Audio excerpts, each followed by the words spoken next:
Bonjour à tous, ravi de vous retrouver. Je suis Gabrielle Astan et je vous présente le bulletin ETAF avec l'actualité en matière de fiscalité et business au niveau européen.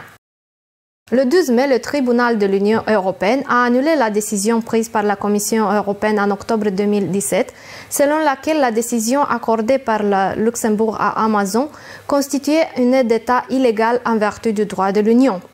Selon le tribunal, les constatations de la Commission sur la base de la décision n'étaient pas suffisantes pour démontrer l'existence d'une aide d'État incompatible avec les règles du marché intérieur.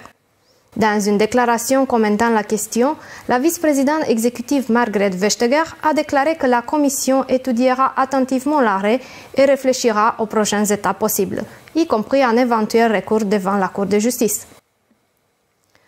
Le même jour de l'arrêt rendu dans l'affaire Amazon, le tribunal de l'Union européenne a confirmé les conclusions de la Commission dans une autre affaire fiscale luxembourgeoise. Le tribunal a constaté que le Luxembourg accordait un avantage fiscal aux entreprises du groupe Engie, approuvant l'approche de la Commission consistant à examiner la réalité économique et fiscale plutôt qu'une approche qui prend isolément chacune des opérations dans le cadre de la structure de financement.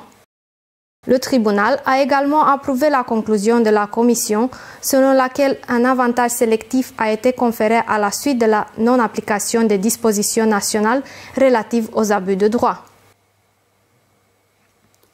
La Cour européenne des droits de l'homme a publié son arrêt dans l'affaire Halle contre Luxembourg en confirmant qu'un tribunal luxembourgeois n'a pas violé l'article 10 de la Convention européenne des droits de l'homme sur la liberté d'expression lorsqu'il a infligé une contravention à un dénonciateur qui a divulgué des documents fiscaux concernant certains clients de son employeur. En particulier, M. Halle avait causé un préjudice à son employeur en divulguant des documents soumis au secret professionnel dans le contexte de l'affaire LuxLeaks.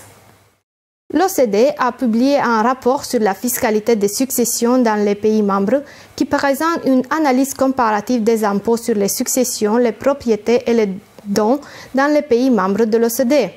Le rapport souligne le degré élevé de concentration de la richesse dans les pays de l'OCDE et la répartition inégale des transferts de richesse. La majorité des 37 pays de l'OCDE perçoivent actuellement des impôts sur les successions. Toutefois, cet impôt génère très peu de revenus. Aujourd'hui, seulement 0,5% du total des recettes fiscales proviennent en moyenne des taxes sur les successions, les propriétés et les dons dans les pays qui les perçoivent. Le rapport souligne la grande diversité de la conception des impôts sur les successions d'un pays à l'autre. Le niveau de richesse que les parents peuvent transférer à leurs enfants en franchise d'impôt va à près de 17 000 $ en Belgique à plus de 11 millions de dollars aux États-Unis. Le rapport propose également une série de réformes visant à accroître les recettes, l'efficacité et l'équité des impôts sur les successions. C'est la fin de cette édition. Merci pour votre fidélité. Pour plus d'informations, je vous donne rendez-vous sur le website de l'ETAF et je vous invite de nous suivre sur LinkedIn et de partager nos tweets. Merci pour continuer à vous informer sur Checkar TV avec les informations fiscales européennes qui vous sont apportées par ETAF, votre voix en Europe. À très bientôt.